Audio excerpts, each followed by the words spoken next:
बेटी का विवाह हुआ तो ससुराल गई। अब सास का स्वभाव ही होता है सताने का, तो बेटी को सताने लगी सास। बहू चाय ले आओ, बहू भोजन ले आओ, बहू पैर दबा दो, बहू हाथ दबा दो। अब उस बेटी के पिता डॉक्टर थे, प्रेम से कहिए, पीछे वालों के हाथ का। बेटी के जो पिता थे वो डॉक्टर थे। अब बेटी ने फोन लगाया, पिताजी मैं घर आ रही हूं, अब मैं ससुराल नहीं रहूंगी। पिता ने कहा क्यों? और उत्तर सुनाई नहीं, कुछ बोला ही नहीं, फोन काट के अपने मायके चली। जैसे ही मायके गई और पिता ने समझाया बेटा गलत बात है, सास ससुर माँ पिता के समान होते, तुम वापस जाओ। तो बेटी कहती है मैं आई किस लिए हूं आपको पता है क्या? मुझे थोड़ा सा जहर दे दो। तो पिता ने कहा नहीं नहीं बेटा ऐसा नहीं करते, आत्महत्या नहीं करना चाहिए, पाप होता है, अकाल मृत्यु हो जाएगी। तो बेटी कहती है अरे पिताजी मुझे नहीं मरना, मुझे मेरी सास को मारना है। लेकिन पिताजी जैसे इतना कहा, पिताजी कहते बावरी कैसी बात कर रही है, भला ऐसा कोई करता है? बोलते नहीं नहीं पिताजी आप दे रहे हो कि नहीं, और मुझे ऐसा जहर चाहिए जो धीरे धीरे धीरे धीरे 6 महीने में मेरी सास मरे। अगर आज दिया और शाम को मर गई और क्या होता है पोस्टमार्टम कराया गया, पता चल गया तो मुझे जेल हो जाएगी। प्रेम से कहिए। तो ऐसा जहर दो, पिताजी डॉक्टर थे, कि जो मैं थोड़ा थोड़ा खाने में रोज मिलाऊं और वो 6 महीने में गांव की भाषा में टें बोल जाए।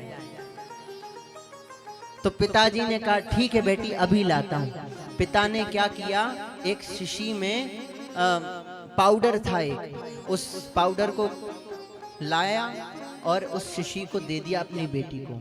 कहा बेटी इसको 10-10 ग्राम रोज या तो आटे में मिला देना या सब्जी में मिला देना और खिला देना 6 महीने में। इतना कहा बेटी खुश हो गई। लेकिन पिता ने कहा सुन सुन एक शर्त है, मैं तुझे ये जहर दे तो रहा हूं लेकिन शर्त यह है कि तू 6 महीने तक उनकी इतनी सेवा करेगी, इतनी सेवा करेगी कि आस पड़ोसी को ऐसा ना लगे कि बहू ने मारा है। ऐसा तो कहा हाँ पिताजी मैं वचन देती हूँ। अब भैया बहू आई और सास की ऐसी सेवा करी, ऐसी सेवा करी, ऐसी सेवा करी, सुबह सास की आंखें खुले ना उसके पहले चाय हाजिर। सास पलंग से पैर नीचे रखे ना उससे पहले पादुका आगे रख दी, चप्पल। भोजन के लिए बैठे उससे पहले ही थाली लग के रेडी। ऐसे करते करते करते करते 2 महीने 3 महीने हुए। जैसे ही तीसरा महीना पूरा हुआ तो सास की आंखों से अश्रुपात होने लगे, रोने लगी और कहने लगी बेटा मुझे माफ कर दे, मैंने तुझे बहुत सताया, आज मैं कसम खाती हूं कि आज के बाद तुझे कभी नहीं सताऊंगी। इतना कहकर सास थोड़ी सी अस्वस्थ हो गई, बीमार हो गई।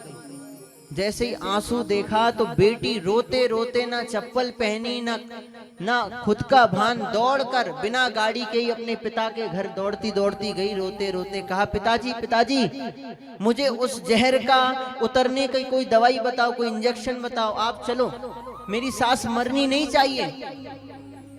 क्यों? तू तो कह रही थी मर जा। नहीं नहीं नहीं आप चलो, जो 3 महीने में उनकी बॉडी में जो जहर गया है आप उसको स्वस्थ करो, मेरी सास ठीक होना चाहिए।